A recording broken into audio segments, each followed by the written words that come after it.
Assalamualaikum warahmatullahi wabarakatuh. I am from Group 7. I will explain about family type and traditions.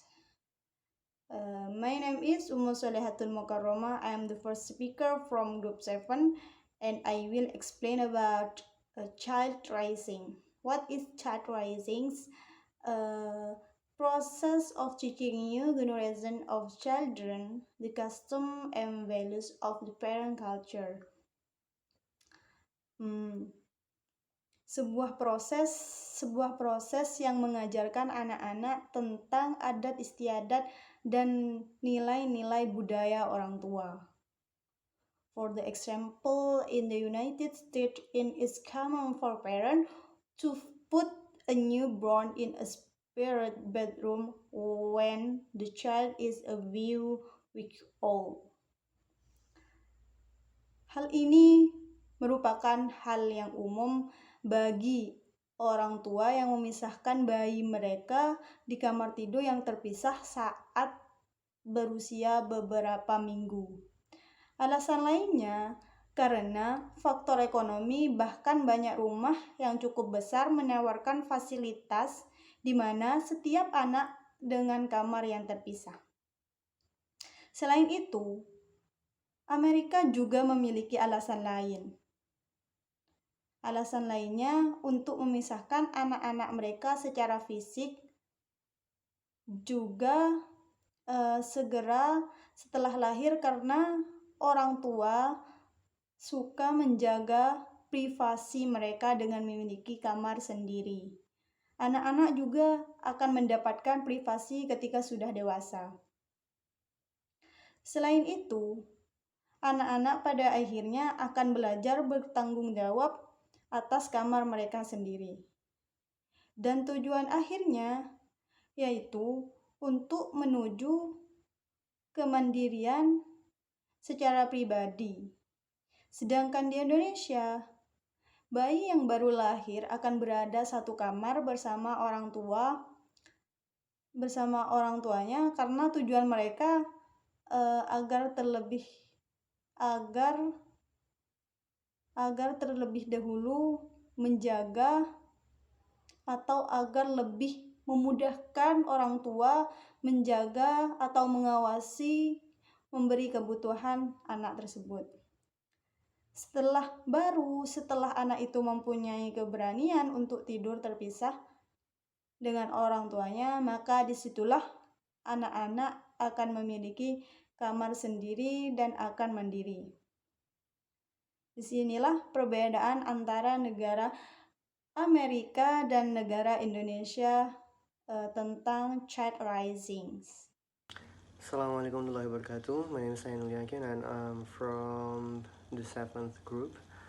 Now I'd like to tell you about the types and tradition of America. So here is the one of a lot of aspect that we are going to tell you, right? So in my aspect here, I'd like to tell you about young adulthood and the elderly. The elderly, alright. Jadi masa dewasa dan juga ketika sudah masa tua, right? So how about the young adulthood in America and also the elderly? The first is independence, right? American children have typically been encouraged, but usually not forced, to leave the nest and begin independent lives, right? So biasanya ya di adulthoodnya di masa dewasanya di Amerika itu dari umur 18 sampai 21 atau sampai 24 tahun. Nah, di situ kan biasanya di Amerika itu ada independence ya, maksudnya mereka mandiri gitu ya. Nah, jadi kebanyakan ya dari mereka itu ketika sudah umur 18 sampai 21 tahun mereka sudah tinggal di rumah sendiri ataupun keluar dari rumah orang tuanya karena independence tadi itu, right? Tapi kebanyakan 50% dari keluarga itu tidak force mereka ya, tidak memaksa mereka untuk keluar dari tempat tinggal orang tuanya ya. Jadi tergantung pada ekonomi dan lain sebagainya juga ya. Cuman ya kebudayaan mereka ketika sudah berumur sekian biasanya sudah beranjak dari rumah keluarganya seperti itu. And then the second is couple ya. Parents do not arrange their child's marriage. Jadi orang tua itu tidak mengatur pernikahan anaknya ya. Dia mau sama siapa, dia pernikahannya seperti apa dan lain sebagainya. Orang tua tidak ikut campur dalam hal itu. Nah, beda dengan Indonesia ya. Kalau di Indonesia biasanya masih ada orang tua yang jodoh-jodohkan dan lain sebagainya, mengatur dan lain sebagainya ya. Tapi in America, parents do not arrange their child's marriage ya. Jadi pernikahan anaknya itu tidak diatur oleh orang tua seperti itu kalau di Amerika. And then the third is career. Yeah, in many families, parents have hopes for their children to enter the profession they choose. Ya, jadi hampir sama dengan di Indonesia ya. Banyak keluarga-keluarga atau orang tua ya. Banyak orang tua yang mempunyai harapan anaknya bisa masuk ke profesi ini, bisa jadi ini dan lain sebagainya. Jadi banyak orang tua yang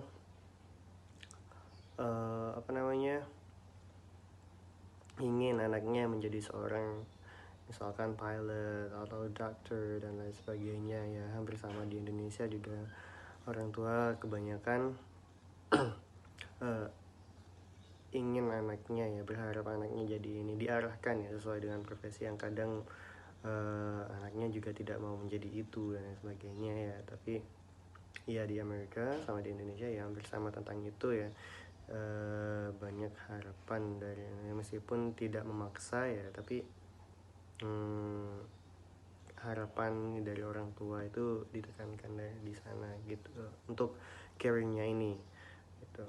Lanjut the elderly ya, di masa dewasanya ya.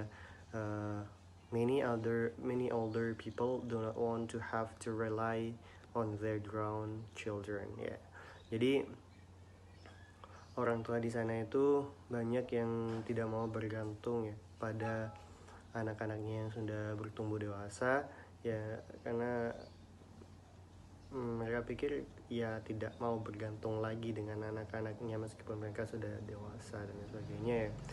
Sebenarnya kalau mereka mau pemerintah itu sudah menyediakan nursing home ya, panti jompo untuk mereka semua yang sudah tua, sehingga mereka tidak sendirian, bisa bergabung dengan teman-teman sejawatnya ya, yang seumuran dan lain sebagainya ya. Tapi kebudayaan itu belum umum di Amerika, sehingga mereka memilih tinggal di rumah sendiri dan lain sebagainya seperti itu. So kalau yang ini beda sekali dengan di Indonesia ya, karena berkaitan dengan kebudayaan dan lain sebagainya. Jadi itu dia, there are some aspect of American types and traditions and relative with Indonesia. So that's all from me. Thanks a lot for the attention. Please forgive me if I have a lot of mistakes. Thank you. Wassalamualaikum warahmatullahi wabarakatuh. Halo, Amaliatun Nafis Arhodia, NPM 173551124, and I would like to deliver our last discussion about the nuclear family and extended family. Nuclear family are consists of parent and children, atau bisa disebut dengan main family. Sedangkan extended family are consists of main family, grandparent, aunt, uncle, and many more. In US, extended family are important, but not like in other culture. Seperti di Indonesia ini, dalam contoh kebanyakan anak yang sudah menikah, tapi orang tua atau saudara tetap ikut campur dalam urusannya atau dalam mengambil keputusan yang besar sekalipun. Tapi di negara US ini, member of the extended family are not necessarily consulted when it comes to making major decision, and it's not assumed that extended family extended family, members will take care of the children in the family. Jadi seperti keuangan atau rumah sekalipun di negara ini dilakukan secara independen. Bahkan ketika mereka membutuhkan uang sekalipun, mereka lebih suka atau lebih prefer ke meminjam kepada bank daripada berbicara kepada keluarganya atau orang tuanya. Kemudian materi selanjutnya ialah working wives and husband. Nah, in both nuclear and extended family, the culture imposes gender roles upon parents. Nah, secara tradisional, laki-laki ini lebih responsible for the financial support of the home and family members, and the female dan seorang perempuan was responsible for emotional support, child raising, and housekeeping. Namun kadang ada juga dari keduanya, yaitu sama-sama bekerja, namun dalam hal ini tidak bisa dalam satu pekerjaan, maksudnya tidak bisa dalam satu kantor. In these families, there is generally more equitable sharing of family and home responsibilities than in the large population. Dan sekian dari materi pada hari ini. Kami mohon maaf apabila ada kesalahan. Wassalamualaikum warahmatullahi wabarakatuh.